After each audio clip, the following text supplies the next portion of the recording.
Hi everyone, নতুন একটা video নিয়ে বহুদিন পর আমি ফিরে এসেছি। নবরাত্রি স্টার্ট হয়ে গেছে আর এই কয়েকদিন আমার কোনো ভিডিও দেওয়া হয়নি। উইকটা যখন স্টার্ট হলো বেশ এক্সাইটেডই ছিলাম, কারণ এক এক দিন এক এক কালারের ড্রেস পরতে হতো। কোন জামা পরবো, ওই কালারের আমার কাছে জামা আছে কিনা সেই সব নিয়ে আগের দিন রাত থেকেই ভাবতে শুরু করে দিয়েছিলাম। কিন্তু এক্সপেক্টও করিনি এই পুরো সপ্তাহটা আমার জন্য কতটা টাফ হতে চলেছে।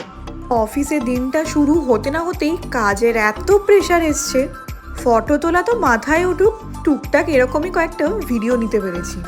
অনেক রাত করেই বাড়ি ফিরেছি, মুডটা একদম অফ হয়ে গেছিল। এতক্ষণ অফিসে থেকে প্রায় 12 ঘন্টা, কারুর ভালো লাগে নাকি?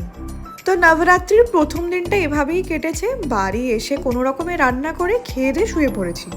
পরের দিন সকাল, আসলে আজকের দিনের লাঞ্চটা একদম অফিসে ভালো দেয় না, তাই আগে থেকেই ভেবেছিলাম বাড়ি থেকে টিফিন নিয়ে যাব।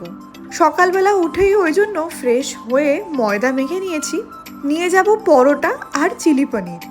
ময়দাটা এত ভালো মাখা হয়েছিল, বেশ ফুলে উঠেছে। সকাল থেকে উঠে নিজেকে পজিটিভ রাখার খুব চেষ্টা করছিলাম।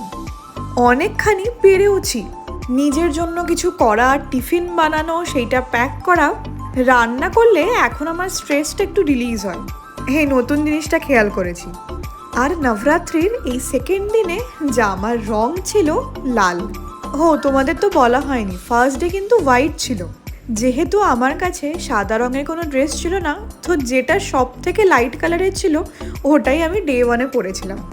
ডে 2 থেকে এবার আমার আর কোনো চাপ নেই, যে কটা কালার আছে এই সব কালারেরই আমার কাছে ড্রেস আছে। তো টিফিন প্যাক করে বেরিয়ে পড়লাম অফিসের জন্য। কি পরিমাণ গরম এখানে! এক ম্যাডামের সাথে ভেবেছিলাম ফার্স্টে স্কুটি করে যাব, এই এত রোদ দেখে সেই প্ল্যানটাও আমাকে স্কিপ করতে হলো। অফিসে আজকে প্রেশার আরও দ্বিগুণ হয়ে গেছে। বাড়ি এসছি প্রায় 9টা থেকে 9:15। কোনো এনার্জি নেই। অয়ন ওই জন্য অর্ডার করে দিয়েছে মশালা দোসা। ডে 2 তো এইভাবেই গেল। পরের দিন আবার শুরু হতে চলেছে। ডে 3-তে জামার কালার হলো ব্লু। আমার তো খুবই পছন্দের, আর স্বাভাবিক এই কালারের আমার কাছে প্রচুর জামা ছিল, তারই মধ্যে পছন্দ করে একটা পরে নিয়েছি। আর আজকে দুপুরের লাঞ্চ কি যে বানিয়েছিল, ভাগ্যিস আগে থেকে জিজ্ঞেস করে নিয়েছিলাম। আমার জন্য আলাদা করে অন্য একটা সবজি বানিয়েছিল। বাড়ি এসে একটা দারুণ ডিনার করলাম। দেখা হচ্ছে বাকি দিনের ব্লগ।